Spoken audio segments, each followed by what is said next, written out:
como todos sabemos, el cáncer de cuello de útero es 100% prevenible. Nosotros todavía tenemos cánceres de cuello de útero que se diagnostican en nuestro país. Aproximadamente hay 300 mujeres que se le diagnostican al año y fallecen aproximadamente 136 de esta enfermedad, lo que no tendría que existir. Sin embargo, tenemos que decir que, por suerte, viene en descenso tanto el número de casos nuevos por año como el de la mortalidad.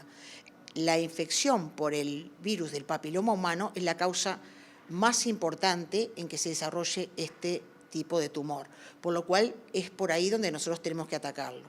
Bien, la infección persistente de los virus que se determinan o se consideran de alto riesgo son los que, si no se tratan a tiempo, podrían, con el correr de los años, desarrollar el cáncer de cuello de útero. Pero pasa mucho tiempo al respecto, ¿no, verdad? Es decir, esta es una infección asintomática en el cual se da en cualquier persona, digo, ¿no, verdad? Se transmite a través de la actividad sexual, cualquier tipo de actividad sexual, por eso no solo que puede desarrollar el cáncer de cuello de útero, sino también puede desarrollar el cáncer de pene, de vulva, de ano, de la boca y de la garganta. Por eso es muy importante que todo esto se sepa, no solo el cáncer de cuello de útero. Como bien dije, la infección persistente, es decir, por los virus que se determinan de alto riesgo, son los que pueden desarrollar primero lesiones precursoras o precancerosas y si no se tratan, con el correr de los años, llegar al cáncer de cuello de útero. Pero hay aproximadamente entre 10 y 15 años para que justamente se trate, exista la oportunidad y no tenga que existir este tipo de cáncer. Eso es lo más importante. Por ende, desde el Programa Nacional del Control del Cáncer, tomamos la iniciativa allá por mayo del 2022 en que teníamos que justamente actuar a este nivel. ¿Actuar cómo? Y bueno, tratando de poner el virus del papiloma humano como foco de nuestra prevención. Es la primera guía latinoamericana en la cual se considera a la prevención primaria, que es la vacunación contra este virus, y también a la detección precoz o tamizaje, en el cual se incluye al test del HPV en la prevención del cáncer de cuello de útero. También tenemos que decir de que para ello convocamos a expertos nacionales de las diferentes disciplinas, a de las diferentes instituciones también abocados a ello, desde la Facultad de Medicina, las sociedades científicas, la Academia Nacional de Medicina, el Instituto Nacional del Cáncer, el Centro Hospitalario Pereira Rosell, la Comisión Honoraria, entre otros, porque fueron muchos. Y también contamos con la revisión de expertos internacionales, de la OPS de Washington y también de la Agencia Internacional de Investigación en Cáncer. ¿Por qué es esto muy importante? Primero, porque la guía que teníamos hasta ahora, lo que estaba determinando era que se hacía el Papá Nicolau a partir de los 21 años. Y si era normal, se repetía a los 22 años y luego cada 3 años hasta los 69 años. ¿Cuál es la diferencia ahora? Que el primer tamizaje o el primer screening se va a realizar a partir de los 25 años. ¿Tá?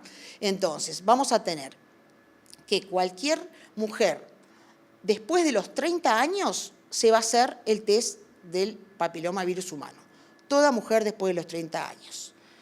Si tiene el Papa Nicolau vigente, hasta que no pierda vigencia, puede, tener la validez ese Papa Nicolau, y cuando pierda esa vigencia va a comenzar con el test del VPH. Eso siempre es a partir de los 30 años. ¿Qué pasa antes? Y tenemos dos situaciones diferentes, porque por esto también es la primera guía latinoamericana que considera el estatus vacunal o el estado vacunal de las mujeres para el inicio del test del VPH. ¿Qué significa esto? Si aquella niña que a los 15 años se vacunó completamente o la primera dosis de la vacuna contra el VPH fue antes de los 15 años, va a empezar con el test del VPH a partir de los 25 años y es cada 5 años, ¿no, verdad?, hasta los 69. Si no se vacunó completamente antes de los 15 años o no se vacunó o la primera dosis de la vacuna es después de los 15 años, entre los 25 y los 29 años se va a empezar con el test del Papa Nicolau. ¿Por qué? Porque, como bien dijimos, la infección se da sobre todo en la gente menor de 24 años. Entonces, es muy probable de que existan infecciones, pero esas infecciones no tienen que ser siempre de un virus de alto riesgo y por ende lo que se trata de evitar es el sobrediagnóstico y el sobretratamiento. Entonces, en esa franja etaria es mucho más preciso el Papá Nicolau. Después, como el test del VPH es más sensible, tiene una sensibilidad mucho mayor, se va a hacer cada 5 años el test del VPH y el Papá Nicolau cada 3 solo en esa franja etaria. ¿En qué consiste este test de HPV? ¿Cómo se diagnostica? Bueno, en realidad es un test molecular, ¿no verdad? Entonces, hay diferentes técnicas o tecnologías para poder determinarlo. Lo que sí es que se realiza colocando el espéculo, como se realiza el test del el estudio del Papá Nicolau, por el equipo de salud, ¿no verdad? Pero lo que se logra es diagnosticar o determinar la infección del virus, que es la diferencia con el Papá Nicolau, donde se diagnostica ya la lesión en la célula. Uno es biomolecular, que lo que determina es partículas de ADN, que es el test del VPH, frente al Papá Nicolau, que lo que determina son células atípicas. Bien, esa es la gran diferencia. Existe otra forma también de determinar este tipo de test que se llama autotoma del test del VPH, ¿no verdad? Que eso es explicándole a la población y con capacitación también al equipo de salud en el que se le ofrezca cómo hacerse la autotoma. La autotoma significa que se le explique bien a la población femenina cómo se tiene que realizar y que la capacitación también al equipo de salud en caso que le tenga que explicar a este tipo de mujeres. Entonces, en ese caso, es como cuando se coloca un tampón, en el sentido de que se coloca el cepillito con cerdas que son realmente que no molestan para nada, y se gira, ¿no verdad?, a nivel de la vagina y luego se retira, y del cuello del útero. Eso simplemente se puede colocar en un tubito con un líquido que lo protege y se manda al laboratorio o al centro de salud donde el usuario tiene la posibilidad de atenderse. En realidad en la guía también está este tipo de forma de realizar el estudio, pero en principio, como es un cambio tan importante para nuestro país, creemos de que lo realice el equipo de salud va a tener más importancia y seriedad, ¿no verdad? Lo que sí es muy importante, que lo han dicho los expertos de la guía del laboratorio de análisis clínico, es que tienen que ser test validados para screening primario por la Organización Mundial de la Salud y por la FDA. El decreto ya está vigente, o sea, la población ya puede acceder en caso de que cumpla con estas características a este tipo de estudios. Para que le quede más claro justamente a la población, lo mejor es que vayan al médico ginecólogo y que sea él quien les asesore de cuál es el estudio correspondiente para saber cuál le corresponde en función también, no me quiero ir de tema, pero también, por ejemplo, del carnet de salud. Sí, justamente. Bueno, el decreto presidencial lo primero que marca es que está exonerado la señora que se tenga que hacer este tipo de estudio. Y después salió la ley, ¿no verdad?, en el Parlamento hace unos pocos días, en el cual se tiene la posibilidad de que se le otorgue el día libre a la mujer para realizarse este tipo de estudio, pago, ¿no verdad?, y que a su vez se incorpore al control de salud, como se le llama actualmente aquel querido carnet de salud.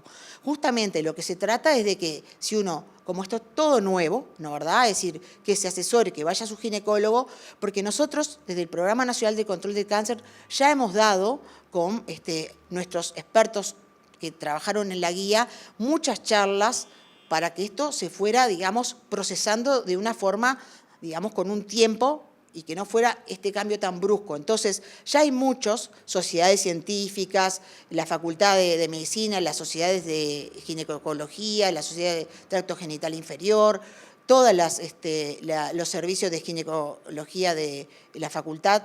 Ya hemos tenido charlas con todos ellos y vamos a seguir, inclusive también nosotros estamos dando charlas con empresas, con las agrupaciones de pacientes, con la sociedad civil, trabajamos con la Comisión Honoraria de Lucha contra el Cáncer, porque esto es nacional, es un programa nacional y vamos a pasar a la vanguardia, porque reitero, es la primera guía latinoamericana en el que aborda la vacuna y el test, ¿tá? Y a su vez, la primera que, de acuerdo a si la muchacha de aquel momento se vacunó contra el test del papilomavirus humano, va a empezar el inicio de este test en cuanto a la screening.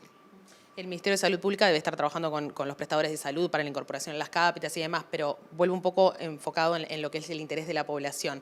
repasemos cómo va a ser el tema de los costos y en qué casos tienen los días libres asignados. El caso es del día libre, simplemente es que va a su prestador y que se le ofrezca una constancia para presentar en el lugar de trabajo. Y el tema de las CAPIs está vinculado con la Junta Nacional de Salud. En realidad, digo, eso habría que hablarlo con la contadora Alicia Rossi. Bien, pero puede ser para hacerse el PAP o para hacerse el test de HPV, en cuanto al día libre me refiero. Sí, porque vieron que en esta guía también contempla aquella franja entre 25 y 29 años que va a necesitar hacerse el Papa Nicolau si no se había vacunado y demás con las características que ya mencioné. Entonces, va a quedar o para uno o para el otro. El primer estudio de PAP, nos decías tú, era ya no a los 21, sino a los 25. ¿Por qué esa decisión de ese cambio en el mapa? Porque no tenemos en nuestro país casos de muertes antes de los 24 años y por ende, y con la literatura internacional y los expertos internacionales, se consideró que no justificaba hacer antes el test del VPH. No olvidemos de que va a haber muchas infecciones por VPH en esas edades, en menores de 24 años, pero eso no significa que sean de virus de alto riesgo o que conlleven a lesiones precancerosas, y sí puede llevar a sobrediagnóstico y sobretratamiento. Entonces, a esa gente, a esa población, se le pide que consulte a su ginecólogo, que le hagan los controles y que hagan también lo que significa la planificación familiar. Este test de HPV, en definitiva, lo que va a permitir es detectar la patología, el virus, antes de que se desarrolle el cáncer, ¿no? Sí, justamente lo que trata es, como dije, la diferencia entre uno y el otro. El Papa Nicolau ya va a detectar la lesión en el propio, con la colocación del espéculo y luego con el estudio citología, que se llama. Va a ver las células anormales. El test del VPH va a determinar justamente la infección, que cuando es por los virus de alto riesgo, porque no son todos los virus del VPH los que van a causar lesiones precancerosas y demás. Aparte, como dije, tenemos entre 10 y 15 años entre que tenés la infección, que se haga persistente, porque que se haga persistente solo se da en un 10% de los casos. ¿Por qué? Porque nuestro organismo, por las defensas, puede perfectamente neutralizar al virus. Entonces, cuando eso no pasa, que se da solo en esos pequeños porcentajes, en un 10%, puede ser que con el correr de los años, si esa señora no se controló y no se trató, llegue a desarrollar cáncer de cuello de útero. Pero tenemos toda esa etapa, por eso es un cáncer 100% prevenible y que no tendría que existir. Bien, ¿podemos recordar cuáles son las condiciones para la vacunación? ¿En qué año, en qué edad, en qué franja etaria se puede? Sí, bueno, justamente en la guía tenemos que la Comisión Nacional de Vacunas también intervino, fueron invitados, y por eso tenemos que en nuestro país se vacunan entre los 11 y los 26 años, ambos sexos. Esta vacuna es la cuadrivalente, es gratuita, está incluida en el certificado de vacunación, es segura, no es obligatoria, ¿no, verdad? Pero realmente, es uno de los pocos países que cumple también con que tenemos una amplia gama de edades para que la gente se pueda vacunar. Y nosotros estamos haciendo también una campaña muy importante para los adolescentes varones, porque tenemos que, realmente tienen que saber ellos de que, como bien dijimos, que yo no tengo cuello de útero, no me voy a vacunar. No, vacunate, porque cuando seas más grande podés tener un cáncer de boca o de garganta o un cáncer de pene. Entonces, vamos por esa también para aumentar la cobertura, tanto sea de las niñas y adolescentes como de los varones, porque creemos que justamente si podemos aumentar la cobertura de ambos sexos, también vamos a disminuir la incidencia de este tipo de cáncer.